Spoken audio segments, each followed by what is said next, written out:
Alright, Bones. Alright, Bones. That's enough music. That's enough cotton taking music. Alright, Bones. We are here. Sorry, we were a little bit late tonight. We had a little bit of technical difficulty.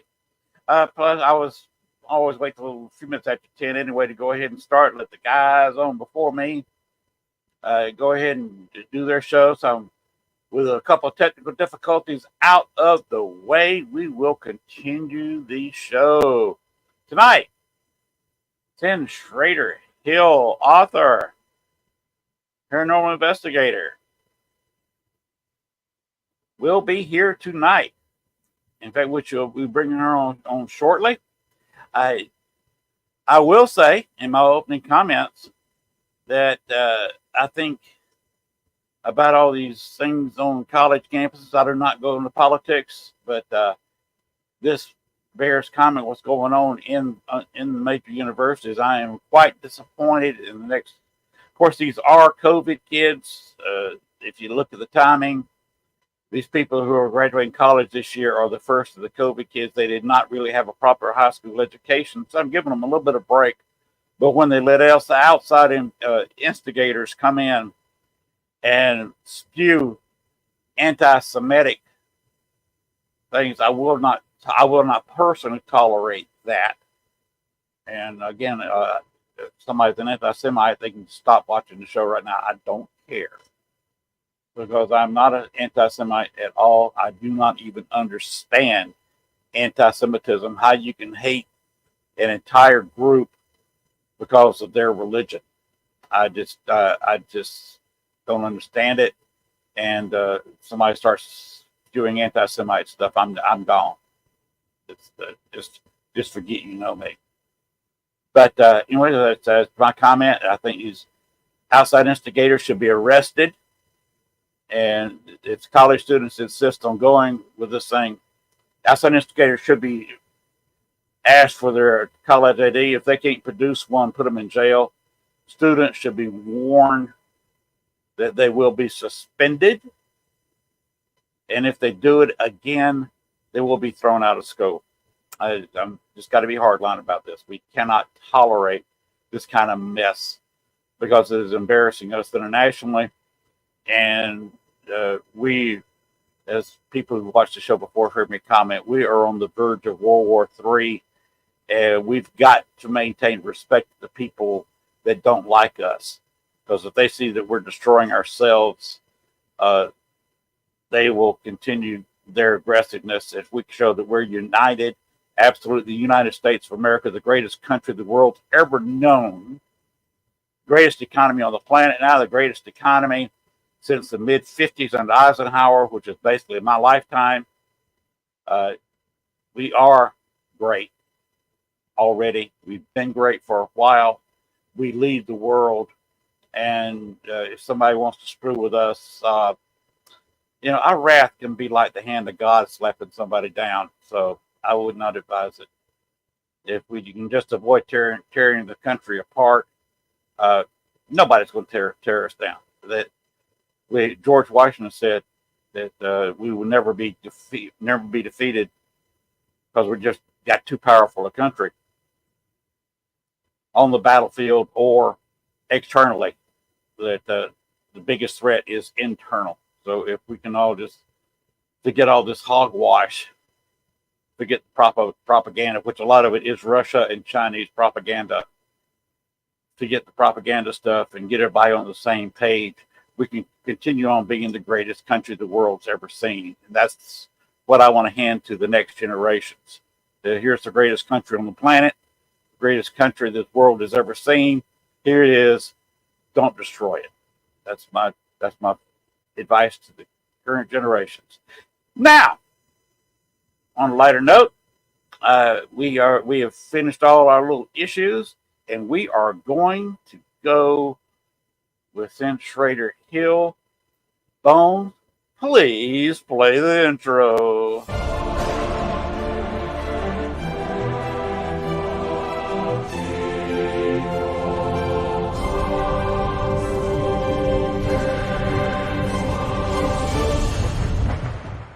Warning: the following video contains strong language which may be offensive to some viewers and or inappropriate for children. The content within this video is intended for mature audiences only.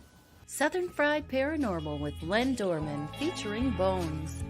Catch us on Spotify, iHeart, iTunes, Spreaker, Facebook, Stream, and everywhere else you catch your podcasts. And of course, WLFE-DB.com. Now, from the backwoods of southeast Arkansas, right beside the Bayou Bartholomew, the longest bayou on the planet, broadcasting from downtown metropolitan Cane Creek Township, here is your host, Len Dorman. All right, here we are. We are live. We are both with avatars tonight. Either are both of us living in the country, and both of us not having enough upload internet speed to have video, so you had to put two bouncing pictures. But we will bring our guest out. Our guest tonight, she is Shrader Hill, self-published author, editor, publisher, a native of Lincoln County, Tennessee, which is kind of funny because I live in Lincoln County, Arkansas. She is home of the very haunted old Fayetteville Hospital. Oh, that's a place I'd love to go. As a founder of Elk Valley Paranormal, she formed EVP, adding people to the group that not only mesh with each other, but also bring complementary characteristics and talents to her team. She works closely with the hospital's owner, making EVP the host team for special events and investigations throughout the year. Oh, that is fantastic to have a site working with you like that. Sensitive and emphatic, has known others were around since she was very young. She's been rescued a few times over the years from some very dangerous incidents. Sin has helped other paranormal teams, both in the U.S. and abroad as well as law enforcement officers with EVP, electronic voice phenomenon analysis.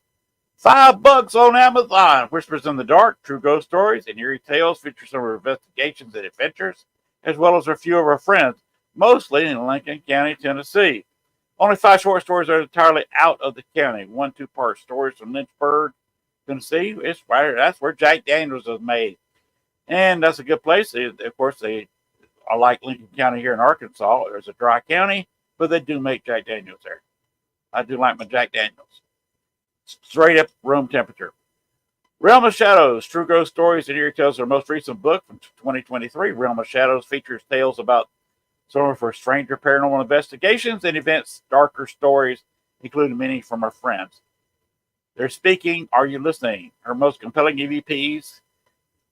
You can listen to the 100 plus EVPs in the book on the website, elkvalleyparanormal.com. Those are the most memorable messages. Came from beyond what investigating haunts in the southern middle Tennessee region. Actual electronic voice phenomena, some said, some others funny, many ominous, all exciting. It's not goodbye. Signs from beyond is filled with stories, visits, dreams, messages from loved ones, including pets who have passed, deathbed conversations with deceased family members, and amazing near-death experiences. Each story supports the idea that this mortal fate is merely a stepping stone to the next level. Perhaps you've missed a few messages from beyond the grave. Pay attention. Death is not goodbye. She's also co-host on legitpodcast.com, Sunday Legit Paranormal Podcast, 7:05 Eastern Standard, which we're on daylight now. Wednesday Legit Paranormal News Podcast, 8:05 Eastern Time. So, we got all that done. Why don't we just bring Sin, go ahead in here. Dr. Slim, if you want to, bring her right on in. Sin, are you there? Hello. Thank you for having me. Thank you for being here. It's an honor to talk to somebody that does as much as you do. It's a pleasure to be here. Pleasure to be here. Well, it's my pleasure having you. I hope you got a little bit of the intro, what I'm about, where I'm from. You may have picked up that you're from Lincoln County, Tennessee, and I'm currently living in Lincoln County, Arkansas. I did. I heard that. And that gives us a connection with Billy the Kid because most of his adventures were in Lincoln County, New Mexico. There we go. Anyway, welcome to the show. Thank you so much. Let's go ahead and get started with the standard questions. How in the world did you get started in this business? I'm actually late to the game. I didn't get started until 2013. So I've only been investigating for 11 years. Oh, wow. Yeah. Yeah. And I started writing books and wrote my first book in 2018. So I'm really late to the game on all this. Okay.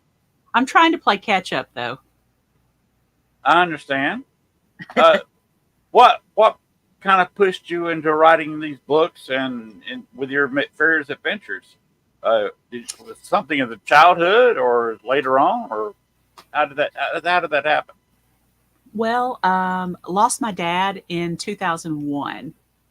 And ever since then, I've just wondered, was he still around? And my mom and he ran an auto parts store. My sister worked there for several years with them. And I believe she's listening right now. So, hi, Subi. And when dad died, it was just mom and my sister trying to run the store, an auto parts store in a small town in the Bible Belt with Walmart, O'Reilly's, Advanced, and all the rest of them selling auto parts. So, two women trying to keep that going, it was kind of hard. And they had to shut it down. You definitely had the deck stacked against you. Yeah, yeah. Even though my sister knew exactly, she's saying hi. She knows the ins and outs of all the cars, all the small engines, all that kind of stuff, and it just couldn't keep it going. So, they had to close it down, and after a couple of years, they turned all the utilities off as well. So, fast forward to 2013, and a group came down to investigate that old store. Now, my husband had gutted it; he cleaned everything out. And the building itself, the basement of it, was built in the 1800s. And in the late 1800s, it was a turkey slaughterhouse. So Lincoln County used to be covered over with turkeys. And after that, it became, I don't know the order of it. It was an ice cream factory for a while. It was a Red Cross building for a while. There was a furniture store, different things after that, and then the auto parts store. So finally, after shutting that down and having this group come in, I wanted to see if my dad happened to be just around. And strangely enough, the only place that their instruments lit up were exactly the space that his office chair sat for so many years. And so that was interesting to me. And they got 2 EVPs. One was a strange holy mackerel, which nobody in my family ever used. So I kind of think that was back maybe during the ice cream factory days.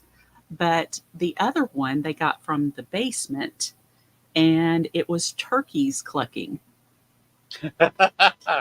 Interesting.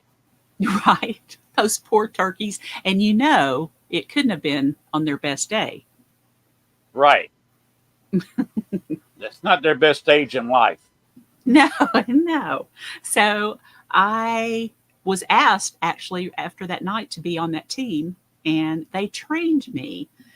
And after several months, I broke away and founded Elk Valley Paranormal. So EVP, because I'd gotten really interested in the audio and learning how to find the voices. So Elk Valley Paranormal EVP was perfect for me. Does that building still exist, or did you finally tear it down? Unfortunately, it's been torn down. So I think it was torn down maybe 3 years ago now. I don't know. Time kind of runs together now for some reason. The older I Yeah, get, the more it gets closer together, and you just can't. You lose track of time. yeah. Well, remember, well, you may not know, but I turned 68 this July. I'm not very far behind you. I'll be 61 in November, Okay, you're so just I'm a right behind you. you're just a year behind my wife. She's 6 years younger than I am. She'll be 62 this year. Oh yeah. Hmm. By the way, who is Yeah. who is this in the picture with you? That is my nephew. That is Susan's son, Wyatt. Oh, And okay. we lost him 2 years ago. Oh, well, I'm so sorry. And yeah, so he was my baby. I always thanked her for having him for me because I never had children. I've got two stepsons. My husband has two handsome boys, but I never had children of myself. For myself, and Wyatt was my baby. He was my mini me, and I was even teaching him to how to investigate and how to be the videographer for my team. Wow. And we lost him 2 years ago. Like I said, in April, it was April the 6th. And it's been hard. It's been really hard. Yeah, I Losing my bet it dad, has. yeah, losing my dad was tough, but losing Wyatt, uh, it's just, I can't even say the right words. It's just, I don't think we'll ever get over it. No, you, you don't. Mm-mm. But that was interesting. Hearing turkeys, but that's how you got started. Uh, Right. how did you come about starting Elk Valley Paranormal? Yeah, I got them to train me so I knew what to do. And then the last person that I trained on that team actually went with me and co founded Elk Valley Paranormal with me. So we just started doing our own thing around here. The group that we had been involved with was 2 hours away. So it was a little difficult to get everybody together. And being down here and closer together and getting people that we knew, it just worked better for us. So we actually do the Middle Tennessee area and into the Huntsville area and around. Okay, I can see how that would come about. What Mhm. places have you investigated with Elk Valley? Oh goodness, mostly residents and hometown businesses around here. Um, as a group, we have done Hell's Bar Dam and the Lynchburg Haunted Home, things like that, but nothing big. We had Brushy Mountain off to the side where we were planning on going to that a few years back, and I had to have surgery, so that was kind of skipped over for a while. And I finally went this year with some friends of mine, so finally got Brushy under. But Elk Valley, the other Elk Valley members have not gone to that with me yet. Are you do any of the Paracons? Yes, whenever there's one close by, the last one I did was in Nashville. That was in October. The next one I'm going to do is in Gettysburg. I'm actually going to do the Gettysburg Bash. Wow. Yeah, so I'm excited about that. Okay, I'm having trouble talking tonight. Wow. Uh, do you follow Deos Kazmarek? Are you friends with him on Facebook? Who was it? Dale Kazmarek. I don't know who that is. Okay, he has been in the paranormal since the early '70s. I was when he did his first paranormal investigations. I was still in high school, Uh huh. and so he's older. He's been in it for obviously decades. He Hmm. is considered a Gettysburg expert. He's been there several times, and the way he does his investigation, he actually works as kind of a tour guide. Oh, 'Cause he can go to the places, the Devil's Den area with all the boulders, Uh-huh. uh, and he can take you right to where Pickett's charge started and where it ended. Oh. And he's got several videos on the Ghost Research Society site of him leading investigations during the daytime. He can't get into much. Right. So, okay, Jonathan Keyworth said, Hey. hey, Hey, Jonathan. okay, who is Jonathan? Jonathan, actually, I met him on Talking with the Source podcast, and he and AJ's in Connecticut, JK is out in Colorado, and they had a podcast together. I met them, and now Jonathan is also doing a podcast on Friday nights on Legit. So I'm getting to see a lot more of Jonathan. He's a good All guy. right. So Jonathan's a fellow podcaster, and Yes. looks like a fellow Deadpool fan. So I imagine he's going to the Deadpool Wolverine movie this July 26th, I believe. Correct me if I'm wrong, Jonathan. So the only thing I have to say to Jonathan is, let's fucking go. Oh, he'll have something to say. He also seen my description down here. God's perfect paranormal idiot. That's actually from the first Deadpool movie. That's awesome. My personality is a little bit like Ryan Reynolds. The two of us, my wife has already said, if the two of us ever met in a bar, she's walking out. I would love to meet him. She does not want to see the results of me talking to Ryan Reynolds. I just watched another one of his movies last night, Voices. Have you seen that one? I have not seen that one. Oh my goodness. It's I tell you, it's different. It's different. He's a serial killer in it, but it's, bless his heart, he's got schizophrenia and just different things going on with him. He's a likable guy, but he's a serial killer. That would be interesting, knowing Ryan Reynolds. Oh my goodness, bless him. He's got range anyway. Right. Yes. Of course, in the first movie, he did say Keira Knightley should be play Cable because she's got range. Yeah. And of course, Cable's a big dude that's very tall with a flat top, and then they got the actor to play Cable that was shorter than Ryan was. And then told him to zip it Thanos in the movie, because it was the same actor who played Thanos in the Avengers movies. That was just hilarious.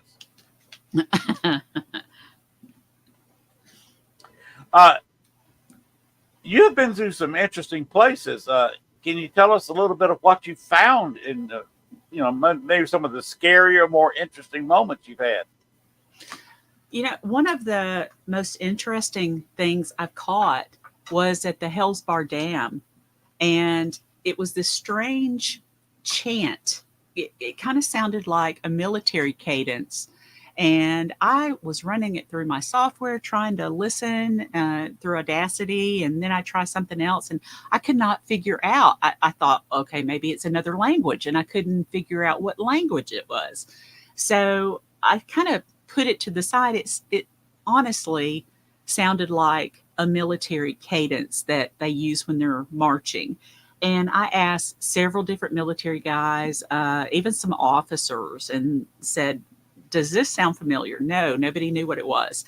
So fast forward about 3 years, and I'm talking to my friend Mark Elliott Foltz. He's the one that does the covers and the illustrations on all my books. And I'm actually working on one of his books right now to get out next. And it's a cookbook, but I'm working on that one to get out. And Mark goes, something about wanting to go back to Hell's Bar Dam. And I said, I would too. I said, but I've still got that one EVP I cannot figure out. And he said, well, send it to me. So I emailed it to him really quick. And he called me immediately. He said, oh my goodness. He said, those are the Indians. Those are the Indians that were there years and years and years before the white man came here. And they are so excited to talk to people around that are trying to speak to them. They show up in a red mist, and that's how you know that they are around. So it was so exciting to finally figure out what the heck that EVP was. To show you how my mind operates, Yeah. when you started talking, Yeah. I immediately thought that if you don't recognize the language, it's probably Native American. Yep. That it popped in my mind through experience, because behind where I was sitting used to be Native American land. There's an old village back there. In fact, some of the very few surviving tribe members sometimes visit the area to commune with their ancestors. Oh. So people are actually still using the area. It's a common area. The area around the woods behind me. I was outside the cemetery, and that's is called the Forest Preserve. Uh-huh. It's owned by the county, and it's forest land around Chicago. So there's 2,000 acres of woods that are called Forest Preserve by Cook County, trying to keep at least a few trees growing in the Chicagoland area. And you can't go in there at night, but there are Native Americans who do go there at night and spend the night communing with their ancestors. They're quiet. They go back there to when the Indian village used to sit, and they commune with their ancestors using no lights. So it's hard for anybody trying to enforce the no nighttime visit to the forest preserve thing. Because a single person in the middle of the woods with no lights, it's kind of hard to find. Right, and especially if they're peaceful. So yeah, they're communing with their ancestors. They're probably maybe chanting slightly out loud. So unless they just have to be walking right by them at the very night they're there, they're not going to catch them. They're not going to know. Yeah, exactly. So that there's a feather in that hat you see there that was given to me by a Native American shaman, because I went back there to where the Native American village was with Echo Box and asked if anybody wanted to talk, and got a language I had no clue what it was. But realized real quick it was, since where I was Native American territory, that I was listening to the Native American language. And when I said, okay, thank you for talking to me, I found that feather sitting by a tree on the path going out. It's a tail feather from a red-tailed hawk. Nice. And I sewed it onto my hat that I wear. That's awesome. So that's why I would have said when you were going on about that, that's the first thing I would have thought of. But don't understand the language. It's probably Native American. Now I will, but I didn't then because it sounded so military. Yes, it is rhythmic, kind of like a military chant when they're doing their little chants. So I can see where you'd go there. But with experience, we all learn a lot.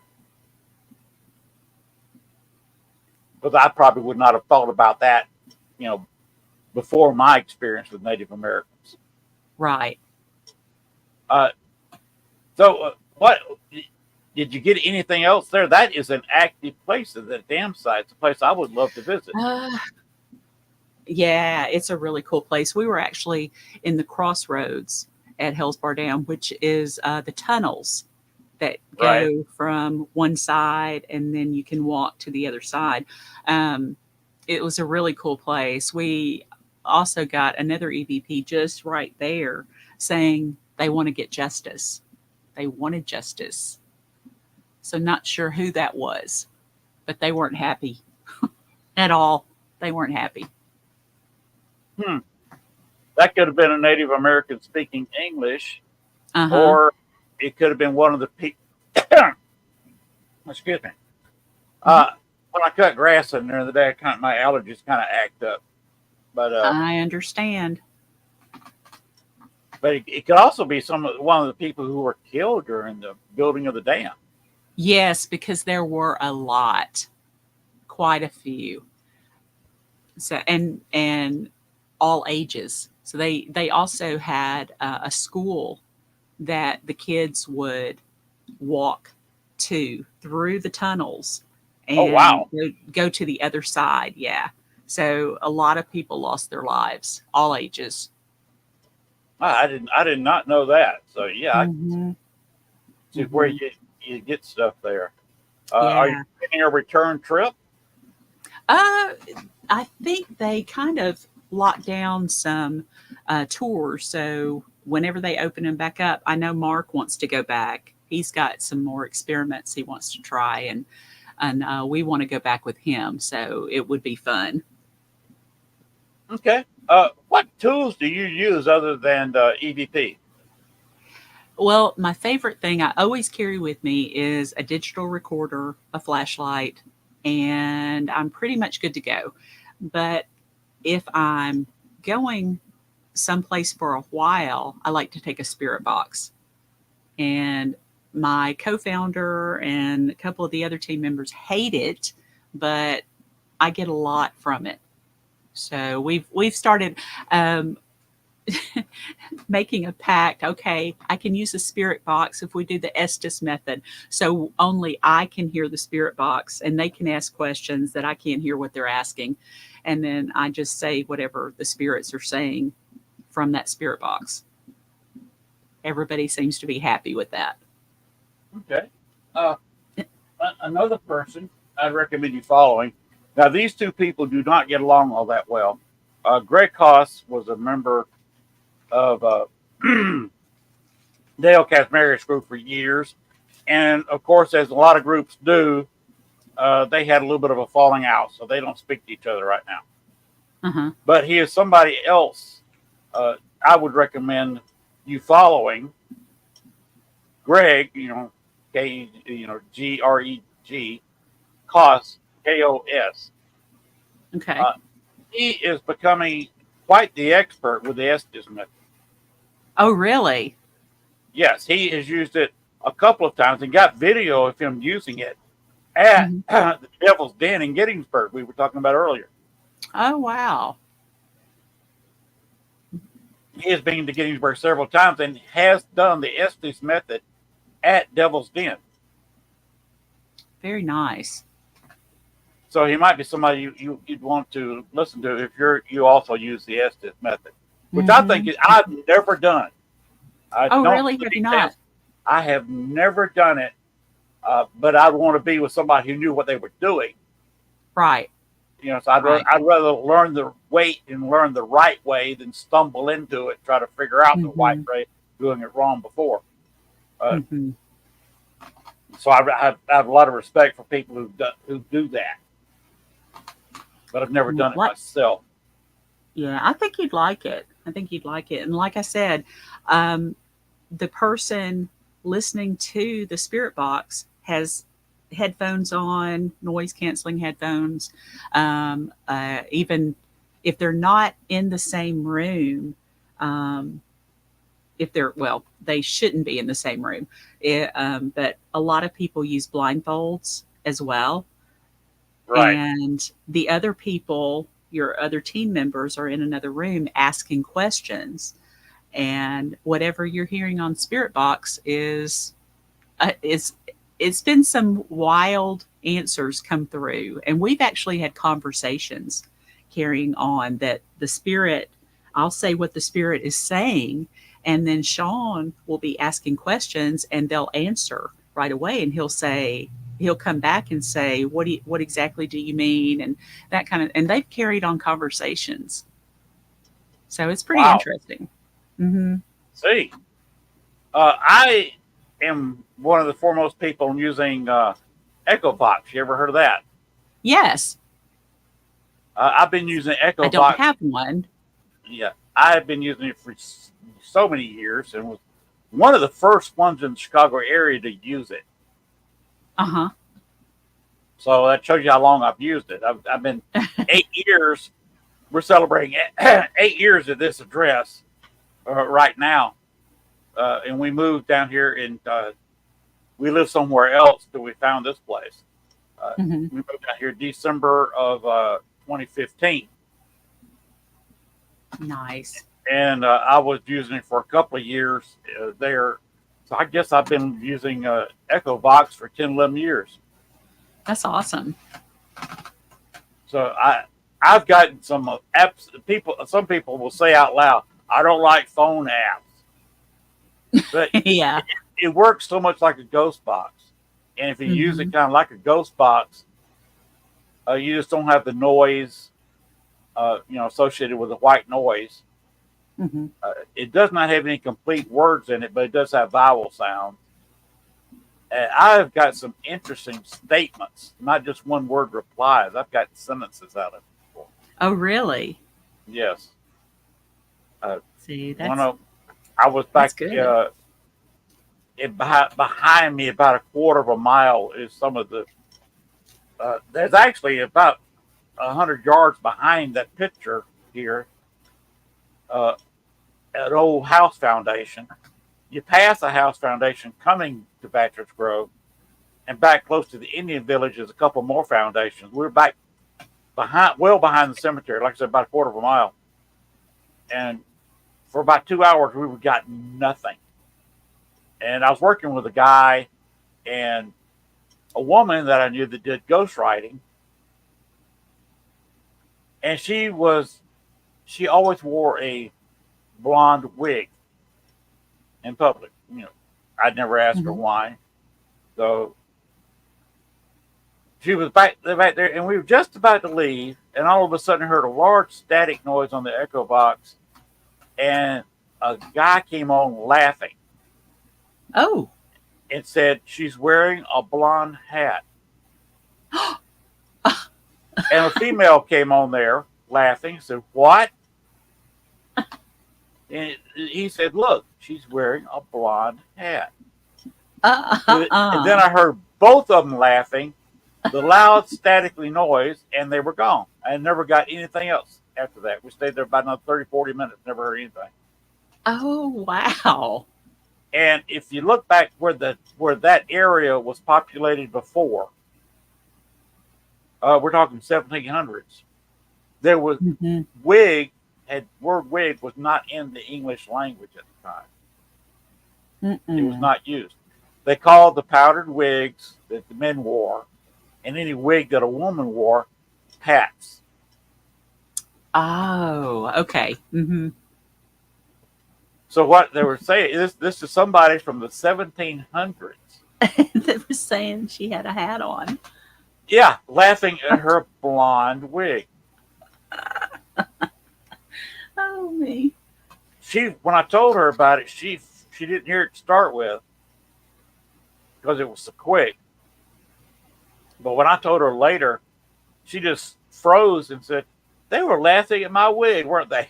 I said, "Yeah, I'm sorry to say, they were." Oh, my goodness. Uh, so it's things like that. I know EchoVox works, but Uh-huh. that's an incredible statement coming out of that. Yes. Yes. And apparently, it was a couple that lived in that house at one time or another back in the 1700s, Wow. Or that area. Yeah. or at least in that area, Mm-hmm. because Mm-hmm. we were inside the house foundation. Oh, me. I can't believe they were doing that to her, though. Yeah, Ah. so it's interesting having where ghosts are having fun. Oh, you know what? And they have senses of humor. They've all got different personalities, just like we do. One of the funniest ones I've ever gotten was at a residence, and I knew something was beside me, but I couldn't see who it was or what it was. And so I was taking pictures before we actually started our investigation. We were doing a walkthrough first, and I felt this something close to me, and I said, I'm just taking pictures, come with me. And I went into the next room and started taking pictures, and I said, come with me. And went into the next room, took pictures, and I said, come with me, I'm going to go in the other room. And about the third time I said that, when I got home and listened to my audio, the spirit said, I've got a better idea than to follow you around all night. I loved it. Wow. Yeah. And you called that on as an EVP? Yes. Yes. Wow. Curmudgeon-y little old man. He had other things to do than follow you around on. Yeah, he was not happy being led around by a woman, for sure. Wow. Well, you got to figure he's just a product of his time. Yeah. And that's kind of how it was. Right. I mean, women, comparatively speaking, only got the vote recently. Mm-hmm. Right. That was just 20th century. Right. Which that makes me feel old, remembering that I've lived most of my life in the 20th century, and then I'm talking about 20th century like it was so long ago. Yeah, think about it. So wait a minute. I got memories from half a century ago. Wait a minute. This isn't right. But that's an amazing little pickup. Yeah. Have you ever picked up anything else like that? I've had a couple where they were laughing at us. We would be doing in part of our investigation, and they would just be off to the side laughing. And one of them would say, "Oh, they're so funny," or they don't know what they're doing, or just different things like that. So we didn't impress a couple of the spirits. Let's just say that. Now I have gone, and I was doing a friend of mine's store in Fayetteville, Valerie Talent-Young. She had a little store on the south side of the square at one time, and she's since moved to the north side. But we went down into the basement of her south side store, and there was a well in the bottom. Around Lincoln County, the entire square has been built up so much that, like the turkey slaughterhouse, see, that was a block off the square, but the road had been built up so much that that basement had originally been the first floor. And so the street had been raised that much over the years that it was now the basement. So her basement had a well in it, and it was a creepy feeling. It felt off down there. And I heard my name, and I asked Valerie, I said, did anybody say anything? No, nobody said a word. I said, I just heard my name, and I heard it right after that again. And I said, I just had heard it for the second time right in my ear. That evening, when I was going through audio, that spirit was a little more ominous. It called my name and said, right here, you can take our place. And I was like, oh, no. I'm happy. I don't think I want to. So you just never know what you're going to get in EVPs. One I got at a cemetery. It's a Stewart's Chapel, and it's everybody around here knows it as Booger Hollow. So some friends of mine went to Booger Hollow one night, and one of the EVPs I got was a female, and she said, "I'm so tired of this ditch." And it was that Southern, and that she's over it. She is so over it. I'm so tired of this ditch. Southern accent, thick and heavy, huh? Yeah, yeah. Because that's heavier than mine. And I've kind of, even 14 years in Chicago, I've kind of retained a pretty good Southern accent. Uh-huh. People from Arkansas say, "You're not from around here. Where are you from? Tennessee or Georgia?" Because Tennessee and Georgia accents sound a lot the same. Mm-hmm. Mm-hmm. Alabama's a little bit different. A little different, and Mississippi's even different too. Yes. But now I can bring the Southern Belle out anytime I need to. Oh yeah. Uh, as I'm sitting here drinking sweet tea.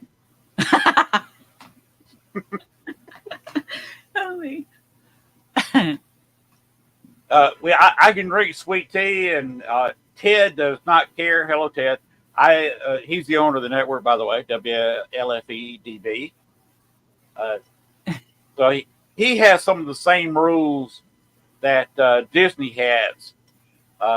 He's got Feige's cocaine list. Cocaine's off limits, okay. so we can't build a snowman or have any white girl interrupted. Right. So he says that's off limits, but that's it's also expensive. So Yeah. but I do drink sweet tea during the show. Well, I'm going light tonight. I've just got some water. Okay. Normally I've got a ginger ale, but I'm going light with the water. Well, I didn't get much sleep last night, like about an hour, Mm-hmm. and I took an afternoon nap, but that gave me about 2 hours sleep. So I've got about 3 hours sleep in the last 24 plus. Oh no. Well, maybe you'll sleep really good tonight. Well, I took Family Dollar went out of business here, and they were selling the energy shots out of the little Uh-huh. bottle Uh-huh. for 70% off. So Oh I no. have, How, did you stock up? yes, I got 12 of them. Oh no. 2 different flavors, Yeah. and one of them is for gamers. That was the more expensive one. The others were full price $1. So I got them for 70% off, which means I paid a quarter for 6 of those, and I got 6 of the others that were, I think, were $2. So I got 70% off of that, or Wow. $1.50 each. And I took one of the gamer a while ago just to be sure I could get through the show. So I'll probably be up all night Oh screaming. no. Oh no. But that's all right. I have. It's going to be raining here all weekend, and I've got a bookcase I need to put the finishing touches on, and then put up in the other bedroom.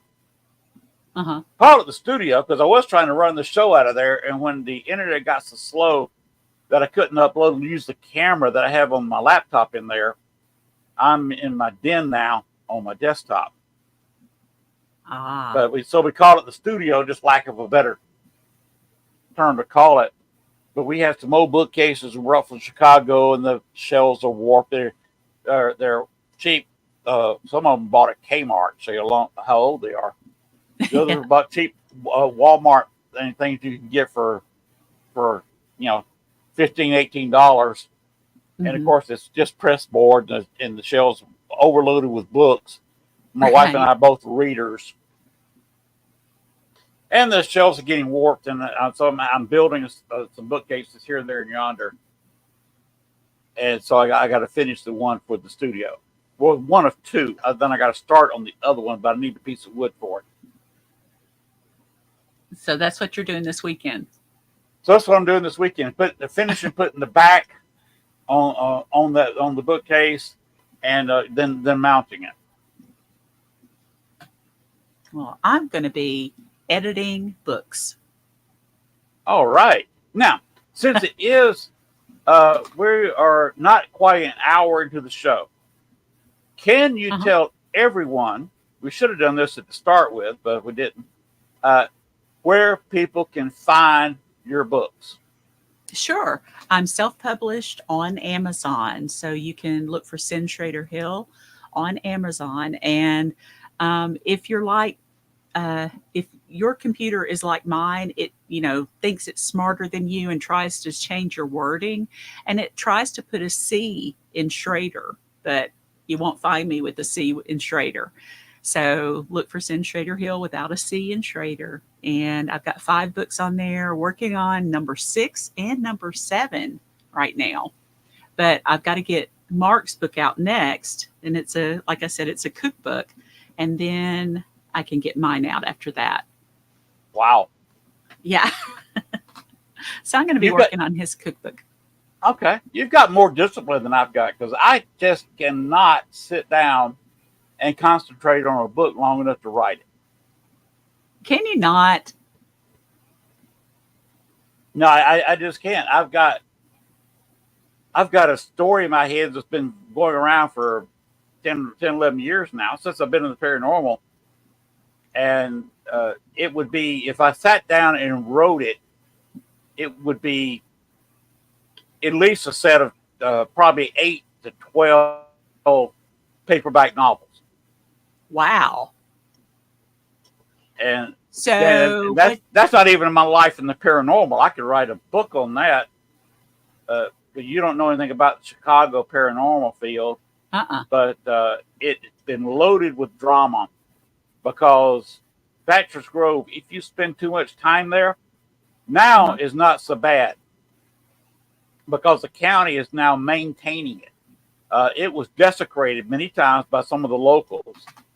Stones were turned over. You couldn't people would go in there and put the stones back upright, headstones, and they'd be upright a week, and somebody'd come in there and knock them over. Oh, and no. it was the local high schoolers that part of their graduation was you'd go in there at night at the Bachelor's Grove Cemetery at night and knock over stones, or just get drunk and cut up in there, or go in there with paint cans. And that's one reason it was so haunted. And now that the county has put some cameras up and maintaining it, they're keeping the people with the paint cans out. And that's good. The locals that's especially after COVID really just knocked off that tradition of going to Bachelor's Grove and kicking over stones. So the place is a lot more peaceful now. Plus, I got the child we were talking about earlier, Libby Mae Humphrey.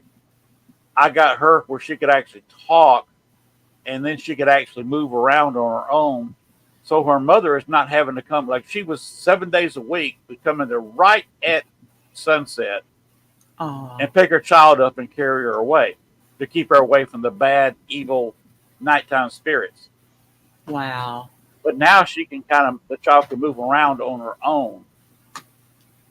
She learned that from me because she followed me home a couple of times. Uh-oh. And would occasionally show up at the house without me having gone to Bachelor's Grove. Oh, goodness. Yes, we caught her a couple of times running up and down the hallway of our home in Chicago. Oh. And it's nothing like Gail and I never had any kids. I'm like you. I never had any kids with either Teresa or Gail. And so there's been no children.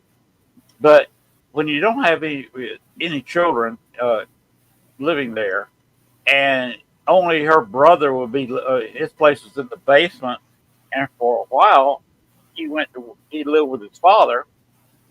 It's nothing like having two people. You're looking at each other in the bed. Said, okay, what was that? And you're hearing footsteps in the hallway. Yeah. That makes your night. makes you sit up and kind of listen a little bit harder, doesn't it? Yeah. Gail hollered, Amelia, come get your child. I've got to go to work tomorrow. Oh. And of course, Amelia opens up a portal right over our bed and snatches the child out of the hallway and closes the portal. Wow. Which, if you've ever seen a portal open, is not exactly a soundless process. It disturbs the air, Mm. and especially when you slam it shut, you're going to hear a little pop when the air, fills in the area of where the portal was. Uh-huh. And I thought the uh, electrical equipment outside the transformer had exploded. It was that loud? It was that loud. Now remember, Wow. we got our windows shut and the transformers out by the alley out back. So we're quite a few yards from the transformer, so it's not like it would shake the bed. But it sounded like the transformer. Then I looked at the clock and realized the power was still on. And I said, okay, she come in here and got her child. I could feel the ozone. Mm-hmm.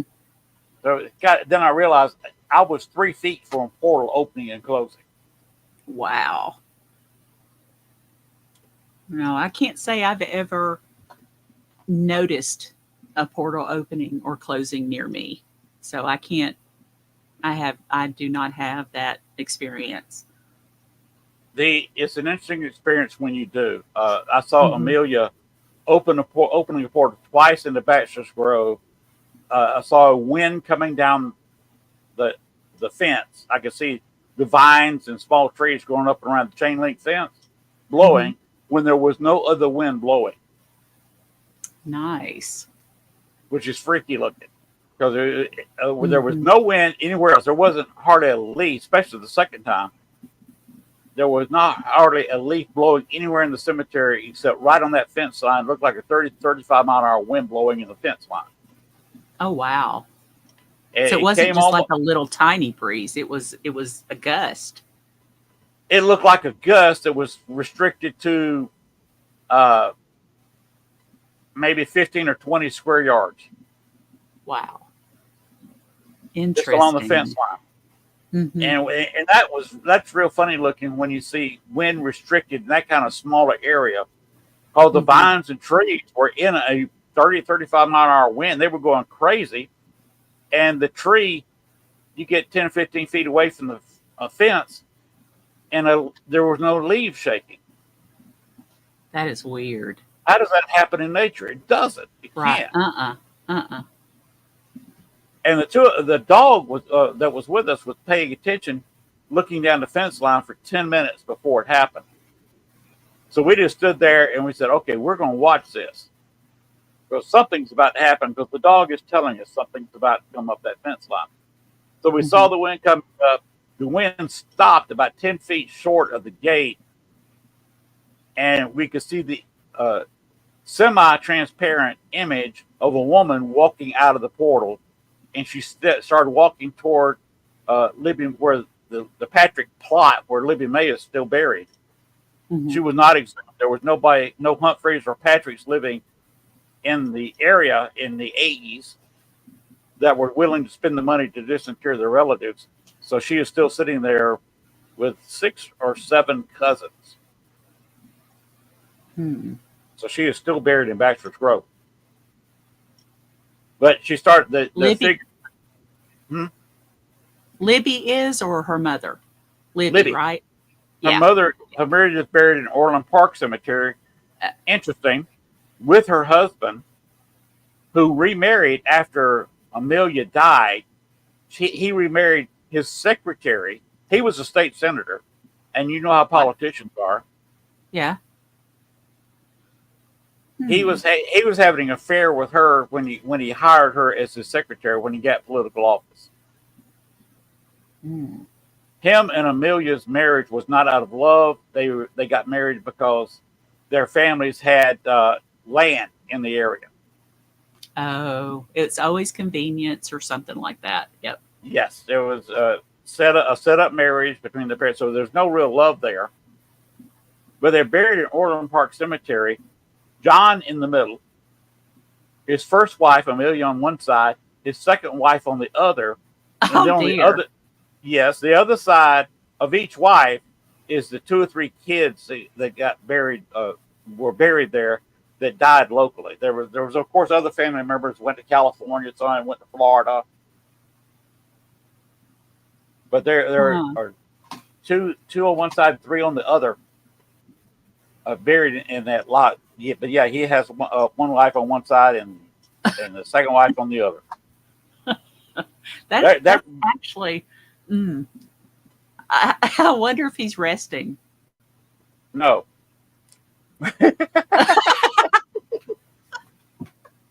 So one on one side is going, wait, nah, nah, nah, nah, nah, nah, nah. And the other one on the other side is like, well, nah, nah, nah, nah, nah. Especially because he built the big Humphrey house supposedly for his first wife, and she died a year or 2 later. Oh, goodness. And then he married his secretary 6 months later, which of course created a slight scandal even in the 1890s. I'd say slight. Well, So, 1880s. yeah. So that it's not that much fun for them in the on the other side. And I used Amelia and got John rather angry at me because I'm one of the very few people who visited who investigated Humphrey House, the house they built, Mm-hmm. which by the way is where I took those photos of John Oh, and okay. Amelia. Mm-hmm. That's a photo of a photo, Okay.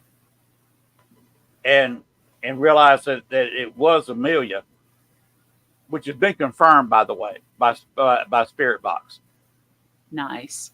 Dale K.S. Merrick went in there and asked her specifically, and she said yes to him. He got a solid list on the ghost box. Nice. But I was in there one night. It was 2 other investigators. We talked our way in there, and I was up in John's room. Of course, the husband and wife had separate bedrooms back then, and his they of course had the things sitting, items that were theirs, and this was not a prop. This is not a facsimile. It's not even something from the same era that was not originally from the house. His hat that he wore, stovetop hat, because he was only about 5'4", 5'5", to make himself look taller, Uh-huh. was sitting on the bed. Really? Yes. His original beaver skin hat. Wow. So as a trigger object, I put it on my head for about an hour. You did? Yes. And John And? immediately came into the room. Did he really? Yes, and tried to scare me out of the room. And I'm just sitting there, hey, John, how's it going? And he took steps toward me that, of course, would just, in semi-transparent, I could see him moving, coming at me. And I just stood my ground because that's how I'm not a runner. I've got, at that time was before I'd had my first knee surgery, but my right knee was in such bad shape, I had not run in several years because of the reducing cartilage in my knee. By the way, both of them are artificial now. Had Mine one too. replaced in Chicago before I left there, and another one I had replaced within 2 years of living down here. Yeah. So you got artificial knees too? Both of them. Yep. And a left hip. Yep. Ooh, I've not had to have a hip replaced. The hip was easier than the knees. Hip was a lot easier. But I'm fairly active. I work in the yard. I dig up stuff. So I give them a workout, but they told me not to start a running program because it cuts the lifetime down the knee for about half. And I said, okay, well, so I won't start running. So I was not going to run away from John. I just stood there. Well, he was finally trying to get his hat back. He wanted his hat. Yeah. He was angry. Yeah, And, because you had it on. Amelia was laughing. I caught her laughing over the echo box. And that's when she finally identified herself to me. Aw. Was after that because she just thought that was outrageous, me wearing John's hat. That's awesome. That was a fun night. The other guys come in there and said, "What are you?" One guy said he was a less trained investigator. What are you doing? What is that on your head? That's John's hat. Why are you wearing John Humphrey's hat? And the other guy looked at him. He had been paranormal for a long time. He was also a city of Chicago police officer. He looked at him and said, he's using it as a trigger object. That is so cool. And he's getting reaction. Yes, I'd already called him in the room. I said, hey, y'all want to talk to, because they were in the kids' room. It wasn't getting a whole lot. I stepped in there. I said, hey, y'all want to talk to John Humphrey? He's in his bedroom. So you can imagine being a paranormal investigator. You would come running, and that's what they did. Well, yeah, absolutely. So that was a fun night, and that's one way I figured out that it was Amelia Patrick Humphrey was the famous white lady on the stone in Bachelor's Grove. Nice. But you said you're self-published. How do you do that with Amazon? On self-published, Yes. It was just trial and error the first time, and I've gotten faster with it now. But I tell you, the first time that I uploaded the manuscript, I'm such a perfectionist and have OCD so bad that if I was off a page or if a paragraph was down too much, I'd have to redo it and upload it again. So I've at least gotten that down, so it's not so terrible now. And I know what my margins are supposed to be, and I know, all that kind of stuff. So it's just been trial and error, and it goes a lot easier now. But yeah, I just kind of self-taught myself on Amazon how to do it. So they've got a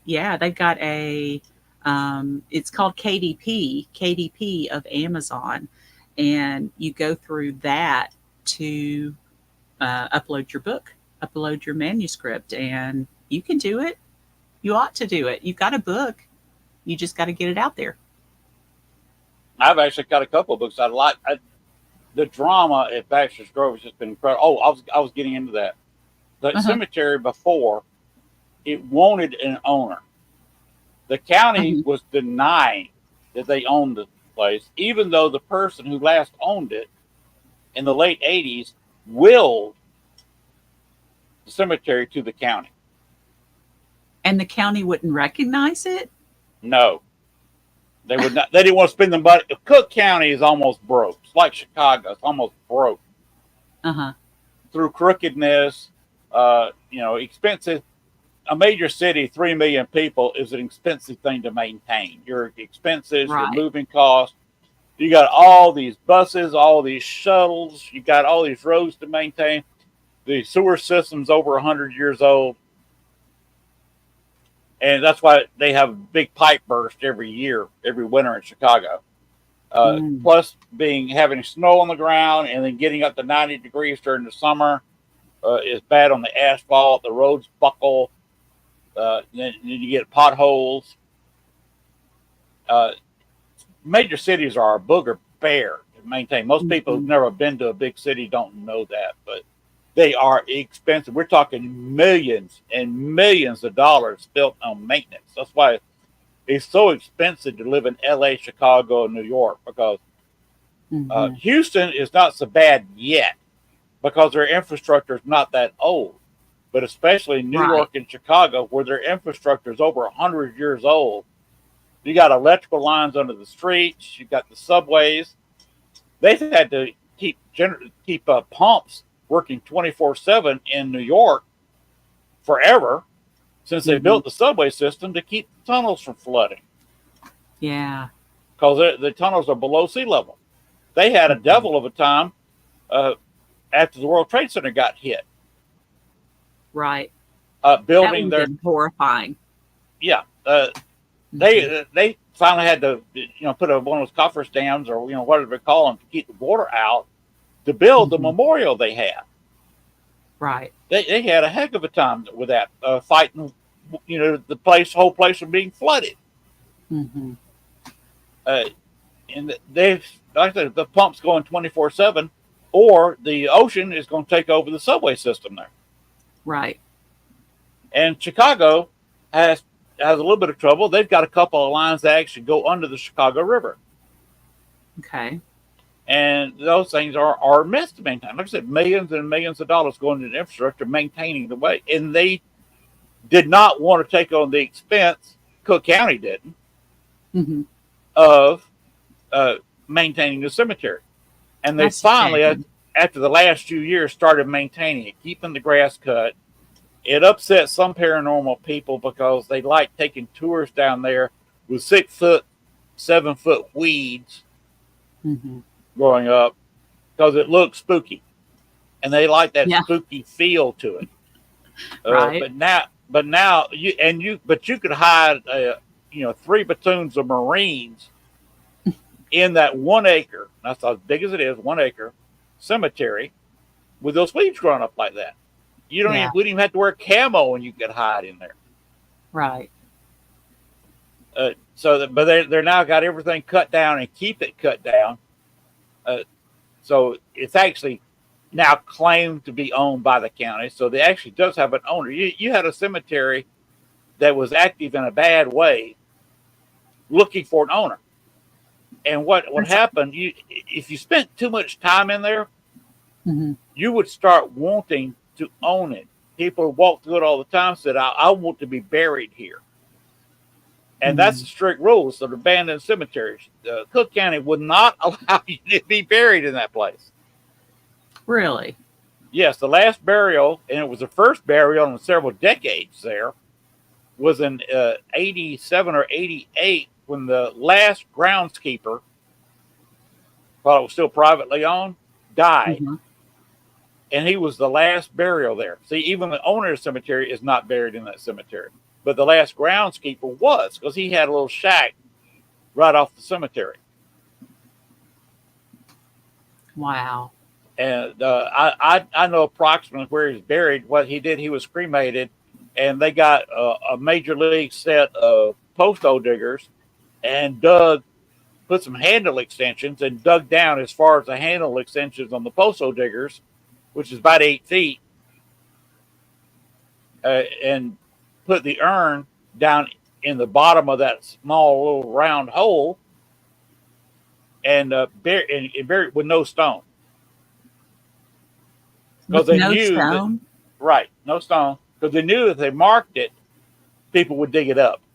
Okay. Wow. This is late 80s. The place was a mess. They could not keep the graffiti off the stones, and so they knew better. And that is still not broadcast the exact spot. I know pretty much the exact spot, but pull out my fingernails, I'm not talking. Right. Yeah, you better not. No. Because I don't want him visiting me, because he was bad about appearing in there as a shadow figure. Really? He was a big man, over 6 feet.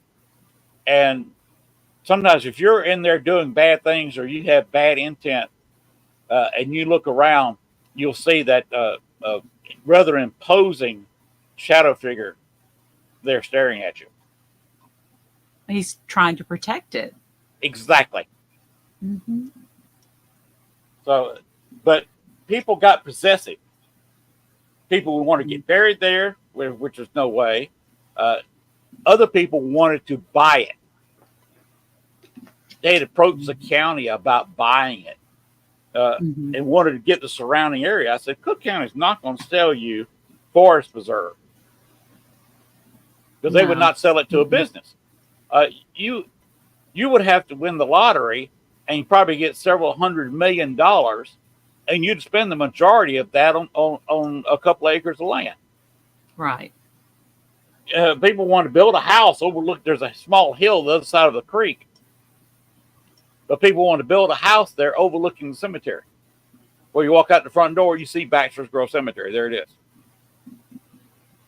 And they wanted to run it. They wanted to caretake there. There's people going out. It picked up trash every day, empty trash, put trash cans in at their expense, and then maintain them by taking the trash out.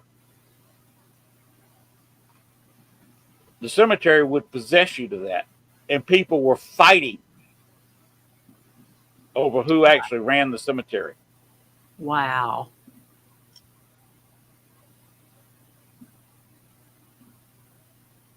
And it's strange the way it tried to possess people. It was kind of weird. And I would say it was just a cemetery looking for a home. And the place is just sad. Was it? Yes. So it was just looking actually for help. Yes, it was. And finally, we had the right investigators down that applied for to maintain it or maybe work the stones. The county never let them, but they put forth the effort, and the county finally just kind of took it over like they should have done in the late 80s, and are actually maintaining it, keeping the desecrators away from there, because there was a couple of graves that were almost dug up. There were a group of witches came in there for a while doing satanic rites in the cemetery. And all that's done and gone, and the place is nowhere near as haunted as it was. Really? So it's kind of actually calmed down. Very much so. It's kind of a calm and peaceful place. Several people have told me they've investigated there since I left. And since I left, it really got peaceful, because I got Amelia where she didn't have to come in there every evening to pick up her child. You probably still have the children, because she had three other kids that died young. Oh, she did? She lost another child at just over a year. She had another one that died about 5. And she also had one that died about 14. Wow. Mm-mm. And sometimes they would come to Baxter's Grove and play with Libby before she was able to move. Now, with the house no longer taking tours one day a month, I think it was the second Sunday of every month, they were open for tours. That's now shut down, since our house is still maintained by the Historical Society of Orland Park, but is no longer having tours or anything, people going in there. So I think the whole family has pretty much moved into the house. Oh. So that was interesting. I'll tell you one gag I pulled on somebody. I was working with a gal. She still tries to do a paranormal group on the south side of Chicago. I got with her on a Sunday. It was the second Sunday of the month. I knew that Humphrey House was going to be open for a tour that day. I also knew that a psychic, please note that I said that putting parentheses or quote marks around it. And you can picture me doing my fingers outraised instead of my open palm. I've got the index finger and the middle finger bending in quotation marks. Right. In my voice there. That was intended. When I say psychic, he was having an event out there. When he was bringing people in where they gave him money to tour the place. I knew he was going to have a tour. So you're going to think I'm crazy. Why? 2 of us, I'll explain.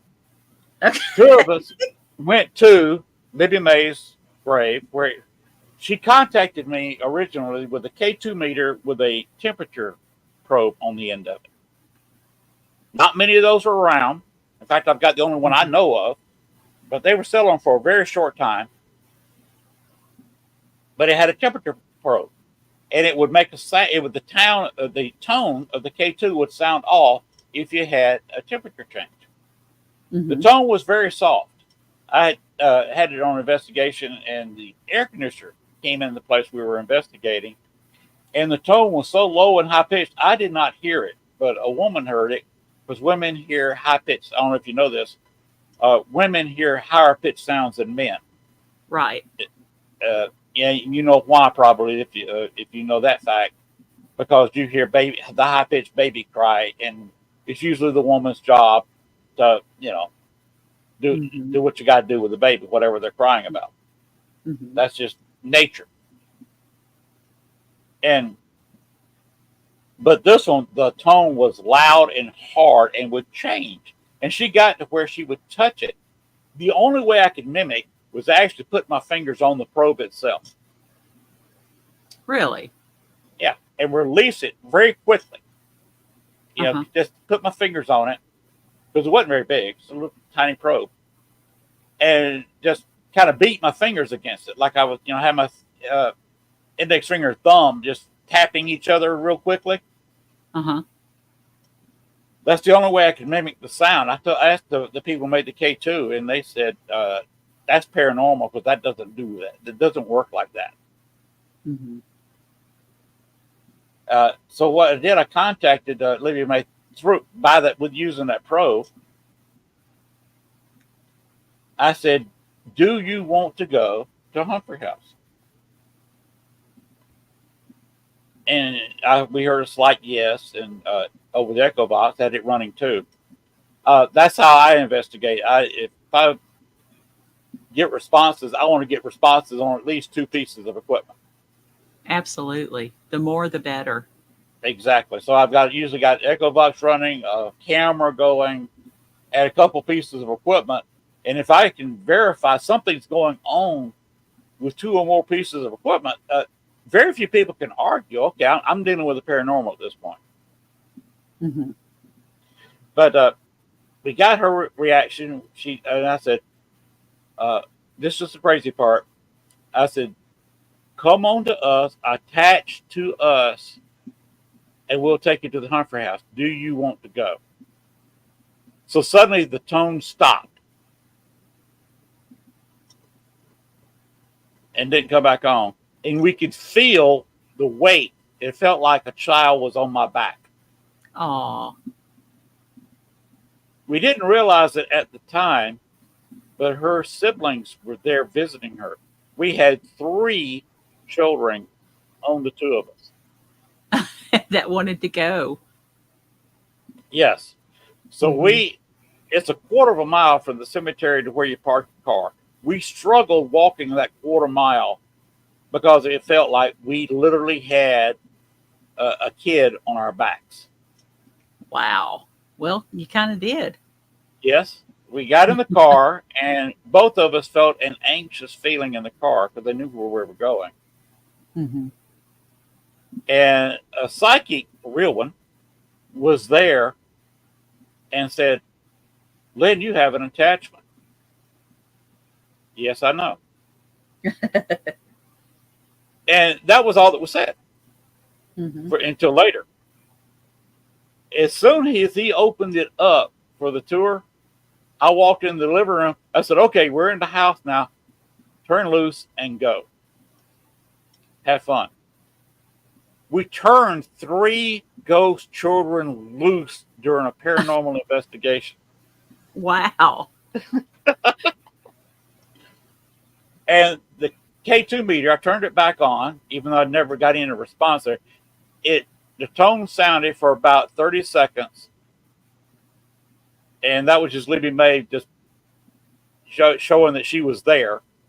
Mm-hmm. And that's the only time outside of Bachelor's Grove Cemetery I ever heard that tone, other than that one time where I heard a very low, I didn't even hear it, tone because all of a sudden it was sitting right on an air conditioning vent and was getting cold air blasted on it. Okay. Outside of Bachelor's Grove, I never really heard this tone. But it was loud like it was at Bachelor's Grove and then ceased, and I never heard it again. Not there. Wow. And it was just her verifying the fact that she was there. And I told Psychic, I said, Amelia's kids are here. He said, this is not your investigation. This is mine. But he later admitted to me, I tried to contact Libby May and some of the other kids, and they're here. And of course, That's a the kids, great. you could actually, if you listened a couple of times when the other people weren't there on the tour, you could actually hear footsteps going in the hallway and around the house. Oh, you could? Yes. Nice.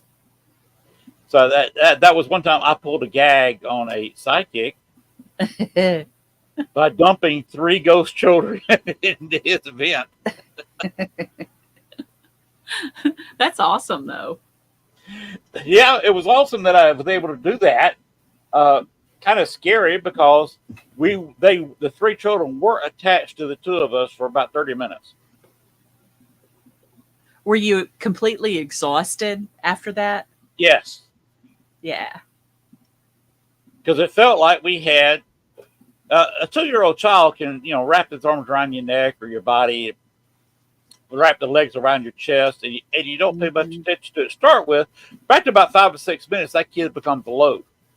Mm-hmm. So you can imagine what it was like with 3 kids on 2 of us, and carrying that load around for 30 minutes. Right. And not just the fact that you were carrying a load of kids, because it's all spirit and all that kind of stuff, but their energy, they needed to keep up because they were probably drawing energy from you guys Oh, yeah, to definitely. get there. Mm-hmm. The girl who was working with me after we left, she admitted she went home and went to sleep, took about a 3-hour nap. Yeah, a big paranormal hangover. Yes. And I went home and I was up for an hour or 2, and I actually lay down for a couple hours, took a power nap. Did you? Yes, we were both like you're talking about, drained. Mm-hmm. Mm-hmm. That's what happens. So that shows my personality. Pulling a gag like that on somebody else. That's awesome. That was some of the more fun things that I actually did there at the cemetery. But there was, including this psychic, they were trying to put cabins outside the cemetery where you could rent the cabins overnight. Mm-hmm. And there were several investigators trying to book every weekend for the first 2 years after the cabins were put up. Holy cow. The Forest Reserve was inundated with people saying, well, that person doesn't know what they're doing. You ought to let me book all the weekends and run this. And they just finally got aggravated with it and said, okay, no paid tours Yeah. going in there. Because the Forest Reserve surrounds the cemetery. They can't run the cemetery, but a separate county function. But if you go in at night, they will put you in jail. Will give you a $70 ticket for trespassing into the Forest Reserve. Right. Because you can't get to the cemetery without putting going in the Forest Reserve. So they finally said, we're not building the cabins. Forget about it. It was just too much trouble. Well, they had all these paranormal people raising sand at them and talking bad about each other. It was absolutely insane. A lot of it I'm not even going to go into detail about. One guy who claimed, I run this place, would go in there and climb a tree and would sit on a branch. And when other paranormal investigators come in there, he'd sit there and talk bad about them. And he'd really start talking bad about if one of the other paranormal people brought a tour in there. They allowed, if you didn't charge them money or they didn't see you get off a bus, if you were just leading a free tour, they allowed that. But if they saw you getting off a bus where you obviously paid these people, they'd just say, get back on the bus and get out of here. Wow. But when he saw a tour come in, he would start catcalling and making a whole bunch of noise and talking bad about the person leading the tour. uh, and climbing a Hey, my tree. friend. Uh, Yeah, that's ridiculous. yeah, he was obviously mentally unbalanced. If you talk to him for a few minutes or see his actions, he finally about a year ago committed suicide. He did. Yes. Mm. And the another person got out of the paranormal. She sold her. She did tours at downtown Chicago. She finally sold that tour group, her tour, and another guy who did tours in other cities came in there and bought her tour permits and whatever she had from her. Uh, There's just too much drama sometimes. yes, and there was some Just tremendous way amount of too much. drama. I did not feel bad about walking out on all of it. I was Right. I was Right. not really involved. I was not fussing and fighting with anybody, but I got tired of people that I tried to be friends with and were friends with before fighting over this 1 acre cemetery Right. and Right. getting really, name calling stuff. It was like It's ridiculous. kindergarten. And Right. I was not unhappy when I just walked away from it and came down here to Arkansas. Get away from it. Yeah. One of the guys, the guy who took this picture, because of the continuing drama after I left, broke up with his girlfriend. And him and his girlfriend came up with if you want to read the history of Bachelor's Grove, the path to bachelorsgrove.com website is still up. I'm assuming they got free web space somehow and nobody's paying for it because nobody's maintaining the site. It's been almost 3 years now. Wow. Because him and his girlfriend, the photographer of that picture, split up. In fact, she moved to New England and got married just a few months ago, earlier this year.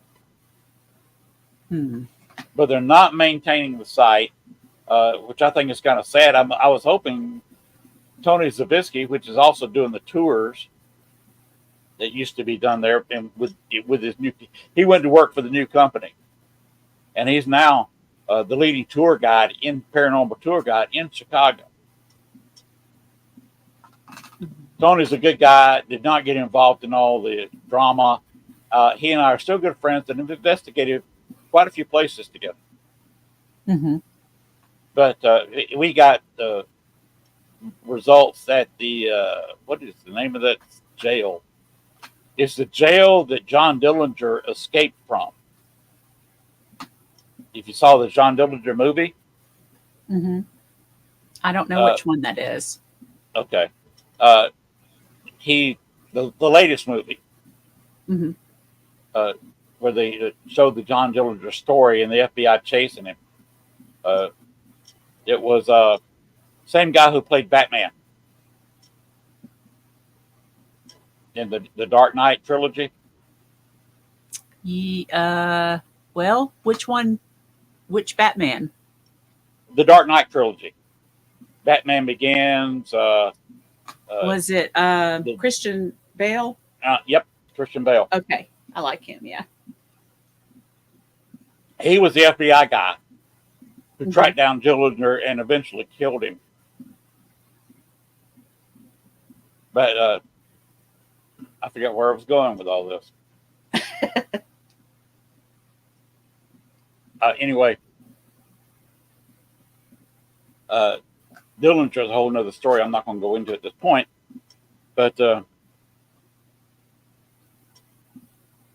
anyway, that's related to Bachelor's Grove too. He does a tour. Tony goes by the biograph, and I'm one of the few people who actually got video of the inside of the biograph, which closed during COVID and is not reopened. Wow. COVID took a lot of things out. Yes, COVID took quite a bit out. And I'm one of the few people who've actually been in the biograph, been in Bachelor's Grove back when it was really haunted. And there's several other locations in the Chicago Inland area that are not open for paranormal investigations anymore.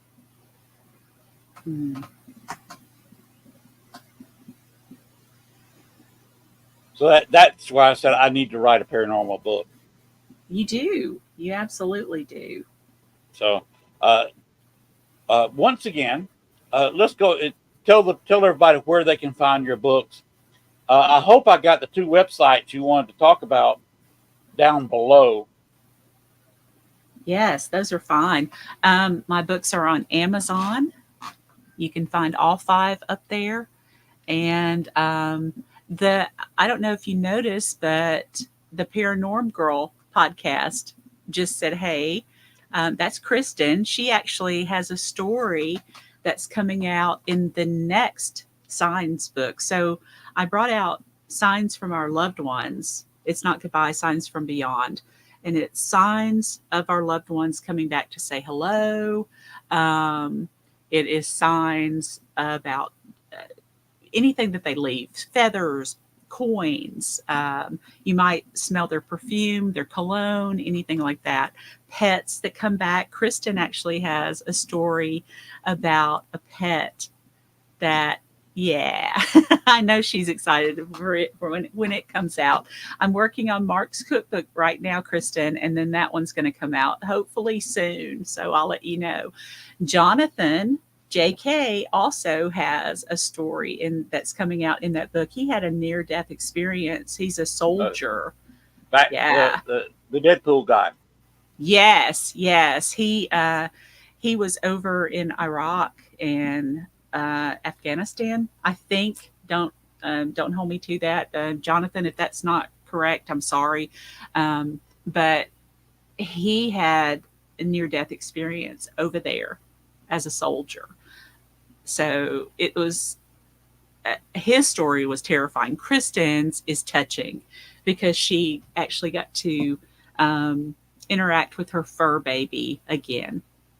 So it was sweet. And then my sister, we have a couple of stories of hers, and then things that Wyatt has checked in with us about, and checked in with my mom, my husband, of course, Susan, his mom, and me, different things he's done. So that's all coming out.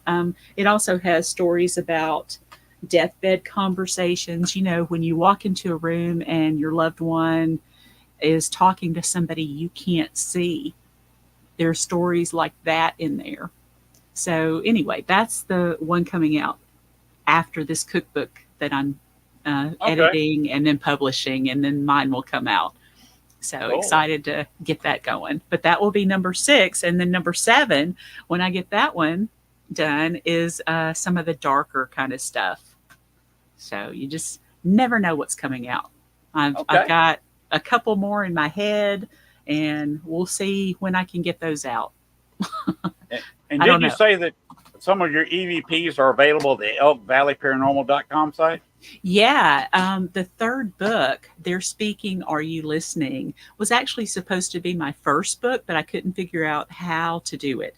So I brought out 2 books before it. And then when I finally figured out what I wanted to do, it's the investigations that I have done myself with my team. And one of those is Hell's Bar Dam.